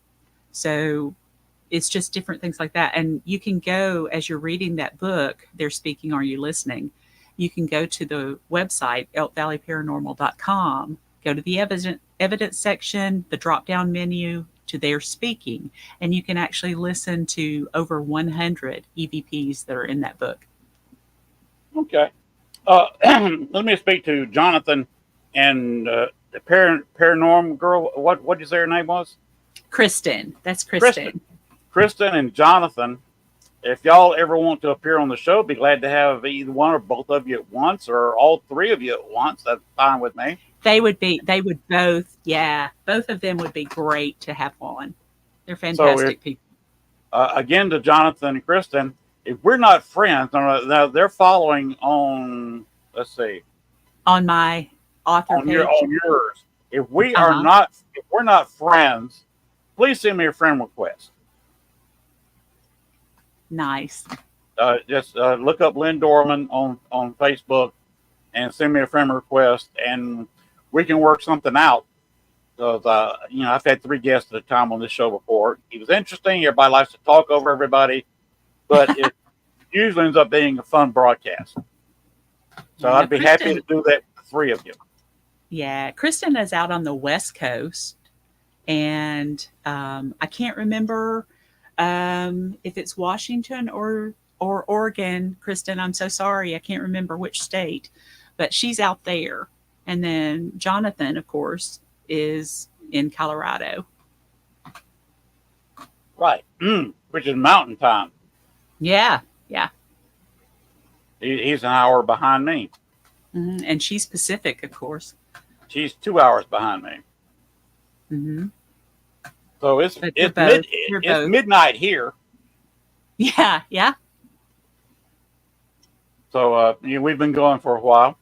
So Yes. like I said to Jonathan and Kristen, please send me a friend request, and we can Okay. work this out. I've almost got a max of friends. I have to go through my list every once in a while and cut out a few. I need to go get my check mark where you can have more than 5,000 friends. I've got to do that. But you got to be some kind of celebrity, and they ask why are you better than everybody else? What is your claim to fame, basically, to get this check mark? And what I've got to do is point to this podcast and okay, I'm a podcaster. Yeah. And I don't have that great big of a listing thing live, but like I say, it goes to working with the network, WLFE. Hello, Ted. And you being put on Spotify and the other ones. I'm bigger than I seem with looking at a live show hmm because I'm listening to it. Hello, guys in the future that are listening to this 6 months to a year from now. Hi. Can you send me an email and send it back to the now me from the then you, and tell me how things are working out. Had the mess in Ukraine come out? Who won the presidential election this November? Can you tell me that? Nice. So that's to the people in the future who are watching this, next year. Right. But you see the fun I have. But hmm I'd be proud to have Jonathan and Kristen as friends if they'll just send me a friend request. I will approve it immediately. They're good people. Uh, you are a good person yourself, and anybody you say is a Aw. good person, I'll take that as a full recommendation. I want to get to know these people. Yeah, yeah. I've got several more to send your way. Eric Freeman Sims, you would love talking to him as well. And see, I could have all these people either at once or one at a time or two at a time, and I'd be very joyful and happy. hmm I've got, I think, the last Thursday of this month empty, and I don't have anybody signed, booked for June. Oh wow, So, Kristen, JK, there you go. so Get on his calendar. you can get on my calendar in the month of June. I love marking in Thursdays as booked on my calendar. I like seeing a bunch of ink written in the little squares. hmm So I love to have people because I have a lot of fun with this broadcast. I worked as a DJ for years, and went to college and got my managerial degrees, which meant I had a lot of time in speaking classes. And the college I went to was actually held at the Fort Benning branch. Oh, was So it? 98% of my classmates were either active duty Army or either married to or a child of active duty. hmm So I got to know a lot of people. I tell people after 3 years and a quarter of going to Fort Benning, now Fort Moore, and building 4, I got a major in business management and a minor in ranger training. Oh yeah. Yeah, because a lot of the people who I was going to school with were rangers, and some of them are airborne. hmm because they got the only jump towers in the American military there. Yeah, my dad was 101st Airborne. Your dad was 101st? Wait a minute. Hold. Stop. Yeah. Yep. Was his character in... excuse me. Was his character in the TV shows? My dad? No. Oh, his character didn't make the show. No. Did you watch those? I'm not really sure what you're talking about. The series they put out, what was the name of that? Tom Hanks did it. They just put out a sequel, Masters of the Air, talking about the Air Force. Oh, really? A B-17 group of B-17 from a group in the that flew B-17s that had the most attrition, as in almost being wiped out a couple of times. Wow. And before that, it was the story of the 101st, featuring Charlie Company, from boot camp past the end of the war. Nice. And it was featuring, of course, the 101st Airborne. Mm-hmm. Very cool. Which I heard there are pieces of the 101st Airborne that have been placed in Poland for a while. Oh, really? Yes. I didn't know that. It come out today. This was about 12, 14 hours now. It just came out this morning or around lunchtime, my time. The French president has said that if Russia breaks through the Ukrainian front lines, Mm-hmm. he is sending troops to Ukraine. Mm-hmm. We have 101st Airborne, and we have some of Patton's old 3rd Army Armored Division also on the border of Poland. And the general over all that has said that if the Russians want to get serious and they step a foot in Poland, he would command his troops to move. They would sweep through Ukraine and be sitting on the gates of Moscow in 3 weeks. Goodness. People do not, you heard in my promo at the start, we live in the greatest country in the world. We've got the greatest military the world's ever seen. And I have no doubt that if that general wanted to go to Moscow, he could sweep the Ukraine, sweep the army out of Ukraine, sweep them completely out of the way, and have the armored group along with the 101st Airborne sitting, knocking on the gates of Moscow in 3 weeks. I have no doubt he could do that. Mm-hmm.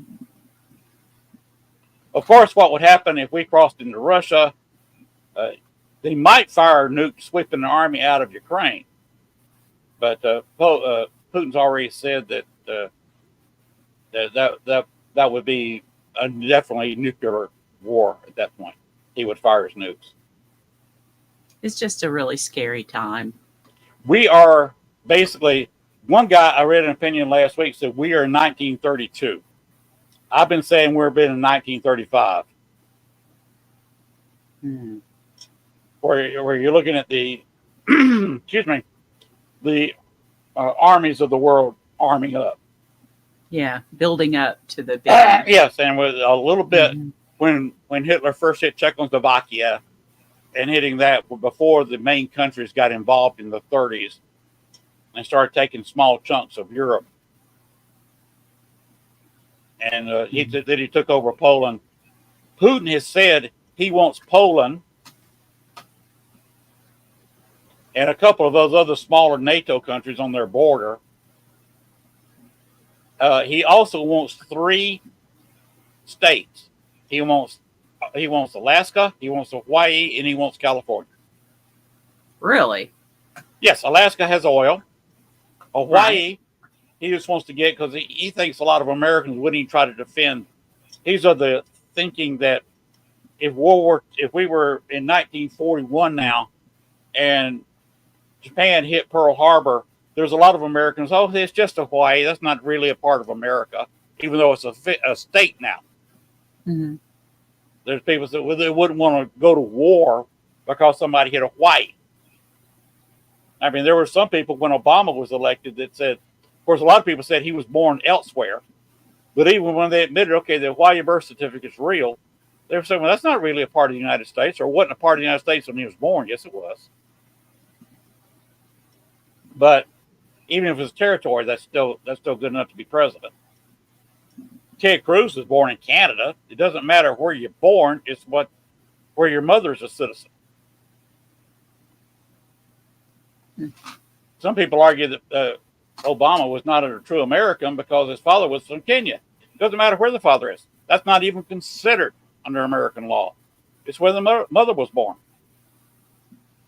Obama could have been born on the moon as long as his mother was a U.S. citizen, which has never been questioned. Like I said, Ted Cruz, he ran for president. His citizenship was not contested or talked about. He was born in Canada. John McCain was born in Panama. But his mother was not an American citizen. Panama at the time was a territory of the United States before we handed that back to Panama in the Carter years.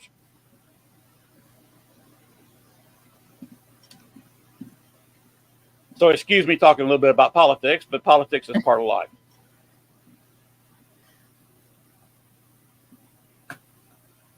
That's where I kind of sit politically, because I can kind of look over the whole thing. Okay, this person did this person did that.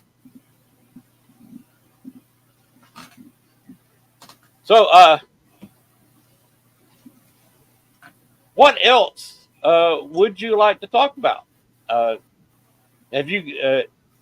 What are your plans for the future? Are you appearing at any paranormal events this summer? Yes, I'll be at Gettysburg Bash in July. And in October, I'll be up in Rhode Island on Block Island for the Block Island Halloween bash that Legit is doing. So our Legit Paranormal crew, the Legit podcast.com, all that kind of stuff, our family is going to be up there. So that'll be fun. Okay. And just throwing in some investigations whenever I can. I've been doing some with Eric Freeman Sims and Regina Blatt, Lee Pig, out of the Nashville area. Eric is on Unseen Paranormal, and he reached out to me. So in January, we went to the Commodore Hotel in Linden, Tennessee, and stayed and did an investigation. And then that next month, or in March, we went up to Franklin, Kentucky, went through the Octagon House, and then investigated the Old Stone Jail and Archives building across the street. And then a couple of weeks ago, we were at Brushy Mountain Prison. So that was fun. And any EVPs you got at these places are on the ElkValleyParanormal.com site? The recent investigations are not on there yet. So, but they will be. They will be. Yeah, they will be. All right. Do me a favor. Sure. These Paracons that you're involved with, if you talk to them, I'm sure you talk to them every once in a while at least. Mm-hmm. If they want to contact me, send me a friend request or whatever. If they want to send me a 30 to 45 second video, anything under a minute, of their Paracon, I will, at halftime of the show, be glad to air their video advertising their Paracon at no charge. Okay. That sounds great. So I've offered this to several Paracons. I've had zero interest so far, because you notice I did not stop an hour ago and show any kind of video because I don't have one. On a 2-hour show, I would air the video one after an hour. I would say, okay, we got to take a break, a commercial break, and air their videos, and then we continue our conversation. And then again, at the 2-hour mark, if we were not done, if we were going to go into the third hour, I would show the video again after a second hour, and then show it again after we were done. But you didn't have any tonight. Didn't have any tonight. Also, if I see somebody sending out an announcement on Facebook about a Paracon or a haunted event, like I just did this today for Ashmore Estates. They're having a 1-day event. And also another place I went from Atlanta, Indiana, the Rhodes Hotel. They're having a 1-day event, 1-night event. I will sit there and share that into my feed and advertise it on Facebook. Mm-hmm. And remember, I have That's almost nice. 5,000 friends, so people see this. Right. And I just do that because that's my thing. That's why I got into podcast, to talk to people like you and people like Jonathan, Kristen, and advertise for paranormal sites, investigations, whatever, Paracons. That's why I'm here. Yeah. That's a good thing. So if I can promote somebody else, that's fine. If I sometimes get off on a tangent and talk about things I've done, but I also like to talk about things the guests have done. Right. Like I said, do you want to continue on for a little bit? I am just about to call it a night. Okay, because we're only 4 minutes away from being 2 hours. I can hold off for 4 minutes. It's not a problem. That is not a problem. I see we're down to 3 people looking. 2 of them one is on my CR YouTube, so we have a YouTube listener, and we have 2 people. I'm assuming maybe Jonathan and Kristen are still on your Facebook page. Mm-hmm. It might be my sister. Yeah, my sister might still be listening. It might be Susan and Kristen still. Okay, Susan and Kristen, hello. I'm glad you're still watching the show. Appreciate you listening in. Hope you're enjoying me right along. Do you have anything else? Any place? Do you have any upcoming investigations you're going to go to? Are you planning on going back to the dam, or investigating something locally the next month or 2? Oh, yeah, it's Kristen and Subi. They're still here. Yeah, there they are. Awesome. Let's see. I have got to unpack my evidence from Brushy Mountain and that kind of stuff and get through that. I know going up to Gettysburg, we'll get to look around there and do a little bit. It'll be my, I think, 5th trip to Gettysburg. So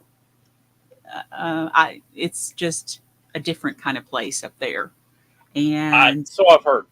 Yeah. And then I got a phone call from our friend Mark. Susan, I got a phone call from Mark. And when we go down to Pensacola this year to visit Mark, he's actually going to take us around. And again, Mark Elliott Fultz is the one that does the drawing, the illustrations and the covers of my books and his books and other people's books.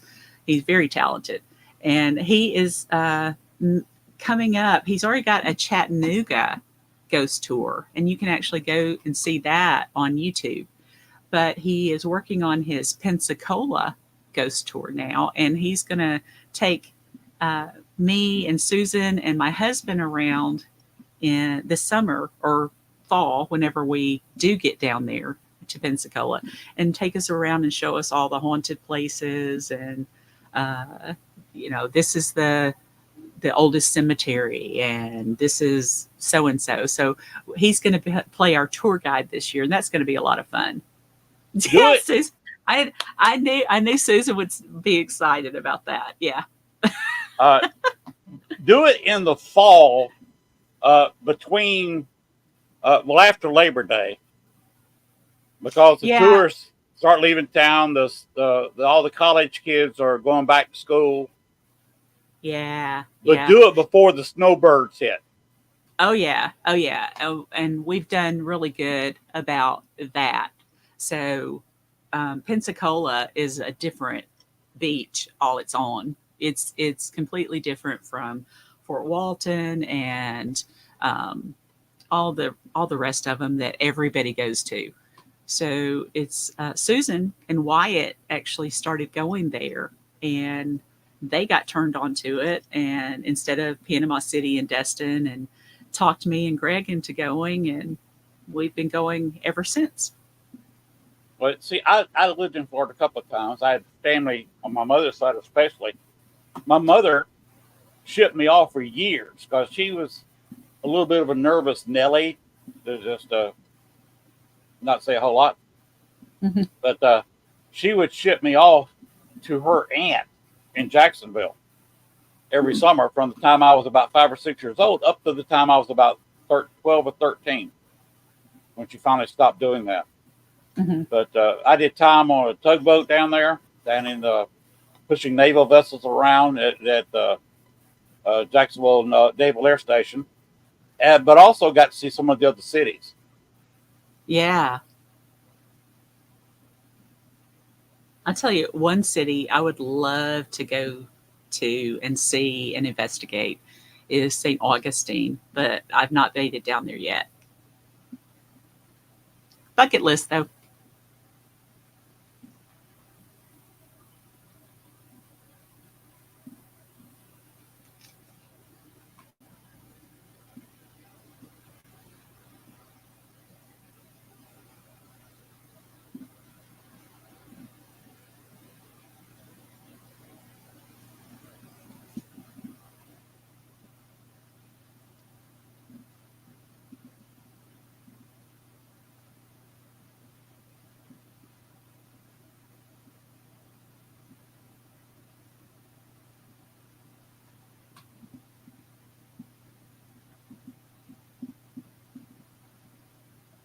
Well, you guys, I'm still here. It looks like Lynn has dropped off, and evidently, um, he lives out in the country just like I do, and that's why we both are not using video tonight because we keep getting dropped out of the computer. So that looks like that's what happened, and I'm guessing that we are going to sign off now. Thank you guys so much, so much for coming and saying hello. I'm back. There you are. Could you hear me talking? The last few seconds, I had a burp in the internet and lost all internet there for a minute. Yeah, I figured because you got kicked completely off, so I was yes, closing it down just for you. Switched off like a switch. I appreciate that. You're so welcome. Everybody still listening. Susan, send me a friend request. Anybody who's not friends with that's listening to me now, just send me a friend request, Lynn Dorman, on Facebook, and we'll talk about you being a guest on the show and telling us what you do, and like I have with Sin tonight, and we can talk and promote what you're doing. Be glad to have any of you. So, Sin, have you got anything that you want to say to end the show? Thank you so much for having me on here. I appreciate you and letting me come on here and speak. And it's just nice because if you're self-published, unless you get on and talk about your books, you don't get them sold. So thank you for letting me come on and talk. And your books are available from Amazon. I'm sure you got them under Sin Shrader Hill. Yes. And if you have Kindle and you are subscribed to Kindle Unlimited, they're all free. So that's a good deal. Just check out my books. You're kidding me. My wife has that. Tell her to check out my books and read them because they're free. She does a lot of the free readings on there because she spends a lot with her Kindle pad. Because my wife, I think I told you, my wife and I are readers. We have a lot of books. Yes. And she got a Kindle when we first moved down here before we bought this house. So this was back in December of 2015. Got her a Kindle and picked up a lot of books that way. Yeah. So tell her just to look me up. All 5 of them are free on Kindle Unlimited. Wow.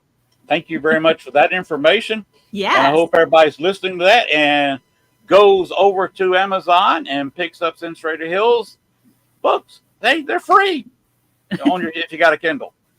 Or Yes. buy the paperbacks. Right. Do you keep copies of your books, hard copies, there at home? I do, for whenever I go up to Paracons or events where I get to do a book signing. So I keep some here and carry those with me. And there you go. If you're at one of the events she's going to be appearing at this spring and summer into the fall, and you want to get an autographed hard copy, there you go. Please come see us. Take a look. Sam's a super person. Thank you so much, Lynn. I've so enjoyed this. It's been a lot of fun, and it's been a lot of fun interacting with your friends there in the chat room tonight. Yeah. I'm so happy they were listening that it just kind of makes my evening. There's some great people on there. It's the same, and I'd appreciate if all of them would just send me a friend request. I'll be happy to approve that, and we can be friends, and maybe you can be on the show. We can talk more. I'd love to have you again on the show, maybe later in the year. Yeah, maybe when I get this next book out, the next science book, I can come on and talk about that. Oh, and do see if you can friend Dale Kazmarek and Greg Koss. Okay. How do you spell Dale's last name? Wow. Oops. Kazmarek. I tell you what, let me. I have trouble spelling it. Kazmarek is an unusual name. Uh-huh. Let me put it in the chat room. Okay. So anybody who wants to can go there. What I'll do, I'll post the link to his Facebook page. So if anybody wants to send him a friend request, he's good about friending people back, like I am. He has his own books to sell. And he does know a lot about Gettysburg. Greg Koss also knows a lot about it. And let's see, give me just a few more seconds.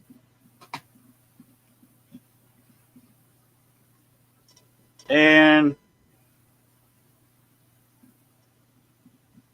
there we are, so everybody can see it. Nice. And you see how to spell his name. Kazmarek. Yes. Wow. Greg Koss, he also has a Facebook page. If you go to Gettysburg and you've got some time, you know the Estes message like Greg does. He got some great results trying the Estes message at Devil's Den. Okay. I would say you'll try it yourself, see what you get. Absolutely. That's what we're planning. You know where Devil's Den is in Gettysburg, right? And what went on there. I have to look at the map to know exactly how to get there. But yeah. So try. He got a lot of success and got some really weird results there at Devil's Den. Nice. So I would highly advise just to try that. Try the Estes method. Okay, it's a plan. Here's the different links. The WLFEDB radio network. That's one of the places that I send it. Of course, my YouTube. And, of course, it got sent to the Southern Fried Paranormal Podcast. By the way, Southern Fried Paranormal Podcast is a page off my profile. So if we're friends, you can look at the pages up under the profile, and you've got CRPS, which I use as a paranormal group for my investigation videos, but the podcast goes to the podcast page. So, we've already said kind of what we want to say and close it out. Sin, it's been a pleasure, and we're going to have to do this again. I'd love to. Thank you so much for having me. I really appreciate you being here and giving us all your information. And I hope you have a great weekend. And you too. Take care. You too. Thank you. Good night. Good night to you, and good night to everybody else that's been listening. Thank you for